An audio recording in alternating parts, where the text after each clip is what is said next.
Hello, ನಾನು ಪೂಜಾ, ಸಿದ್ದಿ ಸಿರಿಯ ಅಮ್ಮ.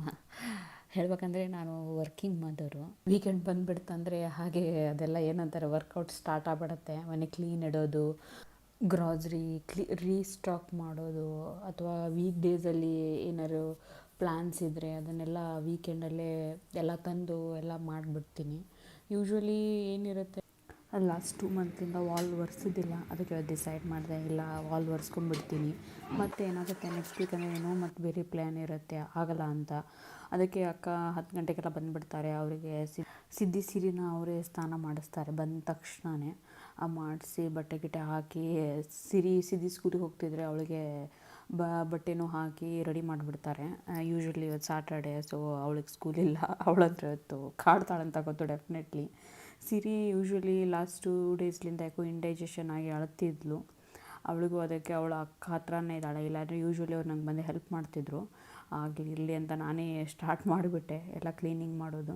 ನಮ್ಮ ಹಸ್ಬೆಂಡ್ ಇದ್ದರು, ಅವರು ಹೆಲ್ಪ್ ಮಾಡ್ತಾರೆ. ಮಾರ್ನಿಂಗ್ ಎಲ್ಲ ಬೆಡ್ಶೀಟೆಲ್ಲ ಅವರೇ ಫೋಲ್ಡ್ ಮಾಡಿ ಗಿಡಕ್ಕೆ ನೀರೆಲ್ಲ ಅವರೇ ಹಾಕಿಬಿಡ್ತಾರೆ. ಆ್ಯಸ್ ಇವತ್ತು ಅವರು ಇರಲಿಲ್ಲ, ಸೊ ಎಲ್ಲ ನನ್ನ ಮೇಲೆ ಇತ್ತು. ಫ್ರಿಜ್ಜು ಯೂಶ್ವಲಿ ನಾನು 1 ತಿಂಗಳು ಅಥವಾ 1.5 ತಿಂಗಳಿಗೊಮ್ಮೆ ಕ್ಲೀನ್ ಮಾಡ್ತೀನಿ. ಡೀಪ್ ಕ್ಲೀನ್ ಥರ ಫುಲ್ಲೆಲ್ಲ ತೆಗೆದು ಒರೆಸಿ ಎಲ್ಲ ಮಾಡೋದು. ಯೂಶ್ವಲಿ ಅಕ್ಕನೂ ಹೆಲ್ಪ್ ಮಾಡಿಕೊಡ್ತಾರೆ ನನಗೆ ಒರೆಸ್ಬೇಕಂದ್ರೆ. ಅದೇ ಇವತ್ತು ಅವರು ಸೀರೆ ಜೊತೆ ಸ್ವಲ್ಪ ಬ್ಯುಸಿನೇ ಇದ್ದರು. ಅವ್ರಿಗೂ ಯಾಕೋ ನೆಗಡಿ ಆಗಿದೆ ಅಂದರು, ಇರಲಿ ಬಿಡಿ ಅಂತ ಹೇಳಿದೆ. ಅದೇ ಮಾರ್ನಿಂಗೆಲ್ಲ ಡಿಸೈಡ್ ಮಾಡಿದೆ, ಇಲ್ಲ ಇವತ್ತೆಲ್ಲ ಅರೇಂಜ್ ಮಾಡಿ ಇಡಲೇಬೇಕು. ಯಾಕಂದರೆ ಏನಾಗ್ಬಿಡುತ್ತೆ, ಸಾಮಾನುಗಳು ಜಲ್ದಿ ಸಿಗಲ್ಲ. As the home get messy ಅಂತಾರಲ್ಲ, ಎಷ್ಟು ಮೆಸ್ಸಿ ಆಗಿರುತ್ತೆ ಅಷ್ಟು ಸಾಮಾನುಗಳು ಸಿಗೋದು ಈಸಿ ಇರಲ್ಲ. ಅದಕ್ಕೆ ಸ್ವಲ್ಪ ಆರ್ಗನೈಸ್ ಆಗಿಬಿಟ್ಟು ಅಂದರೆ ಈಸಿ ಆಗಿಬಿಡುತ್ತೆ. ಯೂಶ್ವಲಿ ಇವತ್ತು ಆಗದೆ ತುಂಬ ಬ್ಯುಸಿ ಇದ್ದೆ, ಸೊ ಅದಕ್ಕೆ ಡಿಸೈಡ್ ಮಾಡಿದೆ ಇಲ್ಲ ಬಿಸಿಬೇಳೆ ಬಾತ್ ಮಾಡಿಬಿಟ್ರೆ ಈಸಿ ಆಗಿಬಿಡುತ್ತೆ, ಜಲ್ದಿನೂ ಆಗಿಬಿಡುತ್ತೆ. ಮತ್ತು ನನಗೆ ಮುಂದಿನ ಕೆಲಸನೂ ಇದೆಯಲ್ಲ, ಅದನ್ನೆಲ್ಲ ಮಾಡ್ಕೊಂಡ್ಬಿಡ್ತೀನಿ.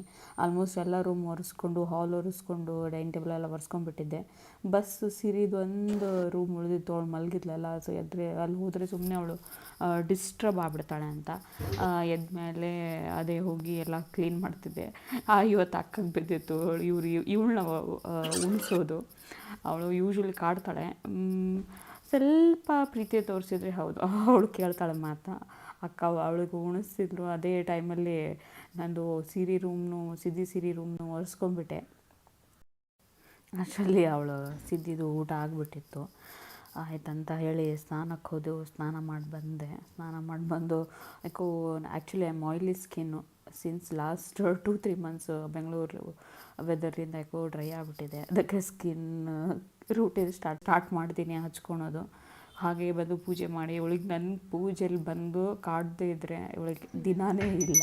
ಅವಳು ಮನೇಲಿದ್ದಾಳೆ, ನಾನು ಪೂಜೆ ಮಾಡ್ತಿದ್ದೀನಿ ಅಂದರೆ ಹೌದು ಅವಳು ಪೂಜೆ, ಅವಳಿಗೆ ಇಂಟ್ರೆಸ್ಟು. ಏನೂ ನಾನು ಮಾಡ್ತಿರಲಿ ಅದಕ್ಕೆ ಬಂದು ಸಹಾಯ ಮಾಡೋಕ್ಕಿಂತ ಜಾಸ್ತಿ ಕಾಡ್ತಿರ್ತಾಳೆ. ಅದೆಲ್ಲ ಆಯಿತು. ಅವಳದು ಊಟ ಆಗಿಬಿಟ್ಟಿತ್ತು, ಪುಳಿಯೋಗರೆನೂ ರೆಡಿ ಆಗಿಬಿಟ್ಟಿತ್ತು. ಬಿಸಿಬೇಳೆ ಬಾತು ಅದೇ ಬಿಸಿಬೇಳೆ ಬಾತ್ ತಿಂದ್ವಿ. ಮಶ್ರೂಮ್ ಇತ್ತು, ಸೊ ಮಶ್ರೂಮ್ ಫ್ರೈ ಮಾಡಿದೆ. ಇಷ್ಟೊತ್ತಾಯಿತು. ನನ್ನ ಸಣ್ಣ ಮಗಳು ಇವತ್ತು ಭಾಳ ಎತ್ಕೊಂಡಿರಲಿಲ್ಲ ಅವಳಿಗೆ. ಸೊ ಫೈನಲ್ಲಿ ಬಂದಳು, ಅಮ್ಮ ಎತ್ಕೊ ಅಂತ. ಅವಳು ಎತ್ಕೊಂಡೆ. ಅವಳೇನೋ ಸಾಮಾನು ಬಿಟ್ಟು ಬಂದಿದ್ಲು, ಅದು ತೊಗೊಳಕ್ಕೆ ಇವಳು ಓಡಿಬಿಟ್ಲು. ಅಷ್ಟರಲ್ಲಿ ಎಲ್ಲ ರೆಡಿ ಆಗಿಬಿಟ್ಟಿತ್ತು. ಊಟ ಮಾಡಿ ಅದೇ ಅವಳಿಗೆ ಡೈಜೆಷನ್ ಅಂದರೆ ಅದಕ್ಕೆ ಔಷಧಿ ಹಾಕಿದೆ. ಡಾಕ್ಟ್ರ್ ಅಂದಿದ್ದಾರೆ, ಬಟ್ ಯೂಶ್ವಲಿ ವಾಮಿಟಿಂಗ್ ಎಲ್ಲ ಕಡಿಮೆ ಆಗಿದೆ, ರಿಕವರಿನೂ ಆಗ್ತಿದ್ದಾಳೆ. ಫುಲ್ಲಿ ಜಲ್ದಿ ರಿಕವರಿ ಆಗಲಿ ಅಂತ. ಅದೇ ನೀರು ಹಾಕಿದ್ದಿಲ್ಲ, ಸೊ ಇವತ್ತು ನಾನೇ ಹಾಕಿದೆ ನೀರು ಗಿಡಕ್ಕೆಲ್ಲ. Thanks for watching my vlog.